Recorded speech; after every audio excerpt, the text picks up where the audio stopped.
Hello, नमस्कार साथियों। एक बार फिर आप लोगों का स्वागत है मेरे इस यूट्यूब चैनल में। आज के इस वीडियो में हम लोग देखेंगे बिहार पुलिस एग्ज़ाम 2026 से संबंधित जीके और जीएस के कुछ महत्वपूर्ण प्रश्नों को। तो आज का पहला प्रश्न है कि कर्क रेखा भारत के कितने राज्यों से होकर गुजरती है? तो इसका सही उत्तर होगा 8 राज्यों से। कर्क रेखा जो है साथियों, वो भारत के 8 राज्यों से होकर गुजरती है। ऑप्शन नंबर सी प्रश्न नंबर 1 का सही उत्तर होगा। साथियों, कर्क रेखा जो है पृथ्वी पर 23.5 डिग्री उत्तर अक्षांश स्थित एक काल्पनिक रेखा है। याद रखेंगे, पृथ्वी पर 23.5 डिग्री उत्तरी अक्षांश स्थित एक काल्पनिक रेखा जिसे कर्क रेखा कहते हैं और यह भारत के 8 राज्यों से होकर गुजरती है। अगला प्रश्न है प्रश्न नंबर 2। प्रश्न नंबर 2 कह रहा है कर्क रेखा और भूमध्य रेखा के बीच का क्षेत्र क्या कहलाता है? तो इस प्रश्न का सही उत्तर है कि कर्क रेखा और भूमध्य रेखा के बीच का क्षेत्र उष्ण कटिबंध कहलाता है। ऑप्शन नंबर सी प्रश्न नंबर 2 का सही उत्तर है कि कर्क रेखा और भूमध्य रेखा के बीच का क्षेत्र उष्ण कटिबंध कहलाता है। प्रश्न नंबर 3 है साथियों, यहाँ आपसे पूछ रहा है 3 नंबर प्रश्न कि लाल मिट्टी का लाल रंग किसके कारण होता है? कैल्शियम के कारण, नाइट्रोजन के कारण, लौह ऑक्साइड के कारण या पोटास के कारण? तो प्रश्न नंबर 3 का सही उत्तर होगा कि लाल मिट्टी का लाल रंग जो है लौह ऑक्साइड के कारण होता है। ऑप्शन नंबर सी 3 नंबर प्रश्न का सही उत्तर होगा। चलते हैं प्रश्न नंबर 4 की ओर। प्रश्न नंबर 4 कह रहा है चाय की खेती के लिए कौन सी मिट्टी उपयुक्त मानी जाती है? काली मिट्टी, लाल मिट्टी, लेटेराइट मिट्टी या जलोढ़ मिट्टी? तो प्रश्न नंबर 4 का सही उत्तर है साथियों कि चाय की खेती के लिए उपयुक्त मिट्टी जो है वह लेटेराइट मिट्टी मानी जाती है। प्रश्न नंबर सी 4 नंबर प्रश्न का सही उत्तर ऑप्शन नंबर सी लेटेराइट मिट्टी होगा। चलते हैं प्रश्न नंबर 5 की ओर।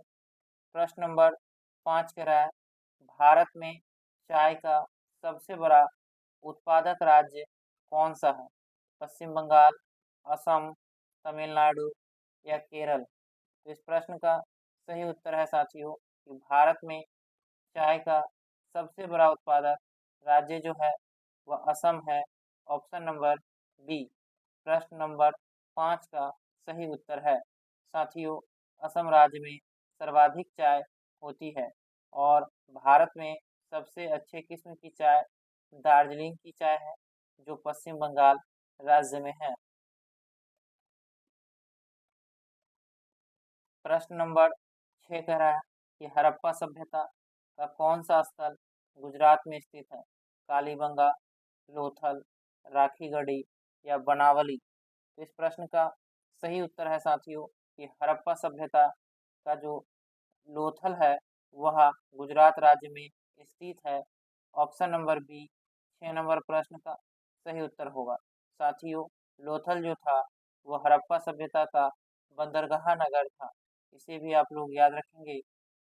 और हड़प्पा सभ्यता की खोज वर्ष 1921 ईस्वी में दयाराम साहनी के द्वारा किया गया था। याद रखेंगे कि हड़प्पा सभ्यता का खोज 1921 ईस्वी में दयाराम साहनी के द्वारा किया गया और हड़प्पा सभ्यता का सबसे बड़ा स्थल जो था वो राखीगढ़ी था। इसे भी याद रखेंगे कि हड़प्पा सभ्यता का सबसे बड़ा जो स्थल था वह राखीगढ़ी था। इसकी खोज 1921 में दयाराम साहनी ने किया था और गुजरात में लोथल स्थित था। प्रश्न नंबर 7 कह रहा है साथियों, यहाँ आपसे प्रश्न नंबर 7 पूछ रहा है कि गौतम बुद्ध ने अपना प्रथम उपदेश कहाँ दिया था? कुशीनगर में, बोध गया में, सारनाथ में या राजगृह में? तो इसका सही उत्तर होगा साथियों कि गौतम बुद्ध ने अपना प्रथम उपदेश सारनाथ में दिया था। ऑप्शन नंबर सी 7 नंबर प्रश्न का सही उत्तर है। साथियों, गौतम बुद्ध का जन्म जो हुआ था वह 563 ईसा पूर्व में हुआ था, लुम्बिनी, नेपाल में। याद रखेंगे कि गौतम बुद्ध का जन्म 563 ईसा पूर्व लुम्बिनी, नेपाल में हुआ था। इसका मृत्यु जो है गौतम बुद्ध का वो 483 ईसा पूर्व कुशीनगर में हुआ था। ये भी याद रखेंगे। गौतम बुद्ध को ज्ञान की प्राप्ति जो है साथियों वह बोध गया में हुआ था। गौतम बुद्ध का बचपन का नाम सिद्धार्थ था, इसे भी ध्यान में रखेंगे। गौतम बुद्ध का पत्नी का नाम यशोधरा था, पुत्र का नाम राहुल था, और गौतम बुद्ध की माँ जो थी वह महामाया देवी थी तथा उसकी सौतेली माँ जो थी वह गौतमी प्रजापति गौतमी थे। चलते हैं अगले प्रश्न की ओर। अगला प्रश्न है प्रश्न नंबर 8। प्रश्न नंबर 8 कह रहा है कि भारत में प्रथम यूरोपीय व्यापारिक कंपनी कौन सी थी? अंग्रेज, डच, फ्रांसीसी या पुर्तगाली? इसका सही उत्तर होगा साथियों कि भारत में प्रथम यूरोपीय व्यापारिक कंपनी पुर्तगाली थी। ऑप्शन नंबर डी प्रश्न नंबर 8 का सही उत्तर है कि भारत में प्रथम यूरोपीय व्यापारिक कंपनी पुर्तगाली थी। प्रश्न नंबर 9 है साथियों, यहाँ आपसे पूछा हर्षचरित के लेखक कौन थे? कालिदास, बाणभट्ट, भवभूति या दंडी? तो इसका सही उत्तर है साथियों कि हर्षचरित पुस्तक के जो लेखक थे वो बाणभट्ट थे। ऑप्शन नंबर बी प्रश्न नंबर 8 का सही उत्तर है कि हर्षचरित के लेखक बाणभट्ट थे। चलते हैं प्रश्न नंबर 9 की ओर। प्रश्न नंबर 9 कह रहा है सर्वेंट्स ऑफ इंडिया सोसाइटी की स्थापना किसने की? बाल गंगाधर तिलक ने, गोपाल कृष्ण गोखले ने, लाला लाजपत राय ने या दादा भाई नौरोजी ने? इसका सही उत्तर है कि सर्वेंट्स ऑफ इंडिया सोसाइटी की स्थापना गोपाल कृष्ण गोखले ने किया था वर्ष 1905 में। याद रखेंगे साथियों कि गोपाल कृष्ण गोखले ने सर्वेंट्स ऑफ इंडिया सोसाइटी की स्थापना 1905 ईस्वी में किया था। लाला अगला प्रश्न है प्रश्न नंबर 10। प्रश्न नंबर 10 कह रहा है कि कैबिनेट मिशन भारत कब आया था? तो इसका सही उत्तर होगा वर्ष 1946 में, यानी मार्च 1946 में साथियों कैबिनेट मिशन भारत आया था। इसे याद रखेंगे। अगला प्रश्न है प्रश्न नंबर 11। प्रश्न नंबर 11 कह रहा है भारत का प्रथम गवर्नर जनरल कौन था? Robert Clive, Warren Hastings, Lord Cornwallis या लॉर्ड वेलेस्ली? तो इस प्रश्न का सही उत्तर है कि भारत का प्रथम गवर्नर जनरल जो थे वह वारेन हेस्टिंग्स थे। ऑप्शन नंबर बी प्रश्न नंबर 11 का सही उत्तर है। प्रश्न नंबर 12 कह रहा है भारत में अंग्रेजी शिक्षा का जनक किसे कहा जाता है? तो इसका सही उत्तर है साथियों लॉर्ड मैकाले को भारत में अंग्रेजी शिक्षा का जनक कहा जाता है। ऑप्शन नंबर ए 12 नंबर प्रश्न का सही उत्तर है। लॉर्ड डलहौजी को भारतीय रेलवे का जनक कहा जाता है। याद रखेंगे भारतीय रेलवे के जनक लॉर्ड डलहौजी को कहा जाता है और भारत में अंग्रेजी शिक्षा का जनक लॉर्ड मैकाले को कहा जाता है। 13 नंबर प्रश्न करा है स्थानीय स्वशासन का जनक किसे कहा जाता है? तो साथियों इसका सही उत्तर होगा कि स्थानीय स्वशासन का जनक जो है वो लॉर्ड रिपन को कहा जाता है। प्रश्न नंबर 13 का सही उत्तर ऑप्शन नंबर ए है लॉर्ड रिपन।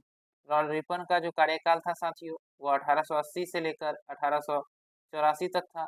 इन्हीं के कार्यकाल में वर्नाक्यूलर प्रेस एक्ट को समाप्त किया गया था। याद रखेंगे साथियों कि स्थानीय स्वशासन के जनक लॉर्ड रिपन को कहा जाता है और लॉर्ड रिपन के ही कार्यकाल में जो था साथियों वर्नाक्यूलर प्रेस एक्ट को खत्म किया गया था और लॉर्ड लीटन ने वर्नाक्यूलर प्रेस एक्ट 1878 में लागू किया था। ध्यान रखेंगे कि 1878 में वर्नाक्यूलर प्रेस एक्ट जो लागू किया था वो लीटन थे और रिपन ने इसे हटा दिया था। हमारा अगला प्रश्न है प्रश्न नंबर 14। प्रश्न नंबर 14 कह रहा है भारतीय विश्वविद्यालय अधिनियम 1904 किसके समय पारित हुआ? इसका सही उत्तर होगा लॉर्ड कर्जन के समय भारतीय विश्वविद्यालय अधिनियम 1904 पारित हुआ और 1905 में इन्हीं के कार्यकाल में बंगाल विभाजन हुआ था। प्रश्न नंबर 15 कह रहा है कि प्रकाश वर्ष किसकी इकाई है? समय की, दूरी की, वेग की या प्रकाश की तीव्रता की? इसका सही उत्तर है कि प्रकाश वर्ष जो है वह दूरी की इकाई है। ऑप्शन नंबर बी 15 नंबर प्रश्न का सही उत्तर है। चलते हैं प्रश्न नंबर 16 की ओर। प्रश्न नंबर 16 कह रहा है कोशिका का पावर हाउस किसे कहा जाता है? इसका सही उत्तर होगा माइटोकॉन्ड्रिया को। ऑप्शन नंबर सी कोशिका का पावर हाउस माइटोकॉन्ड्रिया को कहा जाता है। चलते हैं साथियों प्रश्न नंबर 17 की ओर। प्रश्न नंबर 17 कह रहा है हीरा और ग्रेफाइट किसके अपर रूप है? इसका सही उत्तर होगा कार्बन के। हीरा और ग्रेफाइट जो है वह कार्बन के अपर रूप हैं। प्रश्न नंबर 18 है कि आरबीसी का जीवन काल कितना होता है? 90 दिन, 100 दिन, 120 दिन या 140 दिन? इसका सही उत्तर होगा साथियों कि आरबीसी का जो जीवन काल होता है वो 120 दिन होता है, यानी ऑप्शन नंबर सी। डब्ल्यूबीसी का जीवन काल 2 से 4 दिन होता है, इसे भी ध्यान रखेंगे। हमारा अगला प्रश्न है प्रश्न नंबर 19। प्रश्न नंबर 19 कह रहा है मानव शरीर में सबसे लंबी कोशिका कौन सी है? इसका सही उत्तर होगा तंत्रिका कोशिका। मानव शरीर में सबसे लंबी कोशिका तंत्रिका कोशिका है। साथियों कोशिकाओं के समूह को उत्तक कहा जाता है। कोशिका का खोज जो है रॉबर्ट हुक ने 1665 ईस्वी में किया था। इसे भी आप लोग याद रखेंगे कि कोशिका का खोज रॉबर्ट हुक ने 1665 ईस्वी में किया था। कोशिकाओं के समूह को उत्तक कहते हैं और मानव शरीर में सबसे लंबी कोशिका तंत्रिका कोशिका है। प्रश्न नंबर 20 कह रहा है थॉमस कप और उबेर कप किस खेल से संबंधित है? इसका सही उत्तर होगा बैडमिंटन से। थॉमस कप और उबेर कप का संबंध जो है साथियों वह बैडमिंटन के खेल से है। ऑप्शन नंबर सी प्रश्न नंबर 20 का सही उत्तर है। चलते हैं प्रश्न नंबर 21 की ओर। प्रश्न नंबर 21 कह रहा है देवांग नदी किस नदी की सहायक नदी है? इसका सही उत्तर है ब्रह्मपुत्र नदी की। ऑप्शन नंबर बी प्रश्न नंबर 21 का सही उत्तर होगा साथियों कि देवांग नदी जो है वो ब्रह्मपुत्र नदी की सहायक नदी है और ब्रह्मपुत्र नदी में ही साथियों राष्ट्रीय जलमार्ग संख्या 2 है, याद रखेंगे। राष्ट्रीय जलमार्ग संख्या 2 ब्रह्मपुत्र नदी पर ही है। तो धन्यवाद साथियों, फिर मिलते हैं अगले वीडियो में, तब तक के लिए जय हिंद।